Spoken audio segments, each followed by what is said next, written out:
Hai semuanya, kalian penasaran gak sih kenapa urin kita berwarna kuning atau feses kita berwarna kecoklatan? Nah, disinilah peran perombakan sel darah merah terjadi di dalam organ hati kita. Yuk waktunya tambah wawasan kita. Pada dasarnya, hati kita merupakan salah satu organ sekresi yang seperti kita ketahui mengeluarkan cairan empedu di kelenjar empedu yang terletak di bagian bawah organ hati.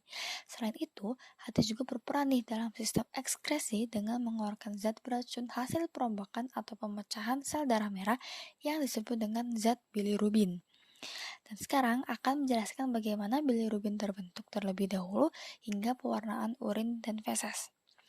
Oke, apakah kalian tahu bahwa sel darah merah atau yang disebut eritrosit kita akan menua atau rusak setelah 120 hari?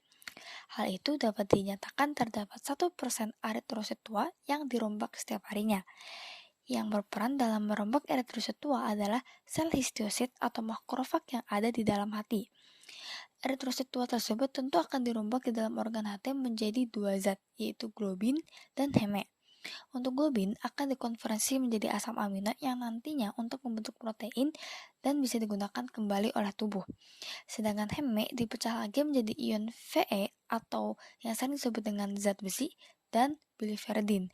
Zat besi itu diproses kembali dan dikembalikan ke sumsum tulang sebagai salah satu komponen pembentukan eritrosit yang baru. Pembentukan urin hanyalah fokus di zat biliverdin itu sendiri. Prosesnya dimulai dari biliverdin yang dikonversi menjadi zat bernama bilirubin. Zat bilirubin tersebut dilepas ke plasma darah, lalu berikatan dengan protein albumin menjadi bilirubin bebas.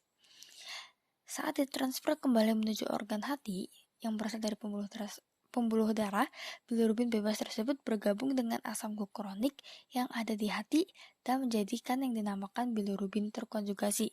Zat terkonjugasi itu berfungsi sebagai salah satu bahan empedu dan berguna untuk proses pencernaan. Karena adanya suatu bakteri di usus, bilirubin terkonjugasi bisa menjadi asam glukuronik dan bilirubin yang tersisa dikonversi kembali menjadi suatu zat yang dinamakan urobilinogen.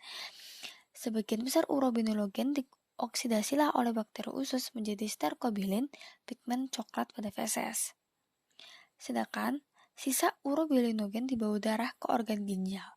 Dari situlah zat urobilinogen yang tersisa itu diubah menjadi urobilin dengan karakteristik warna kuning.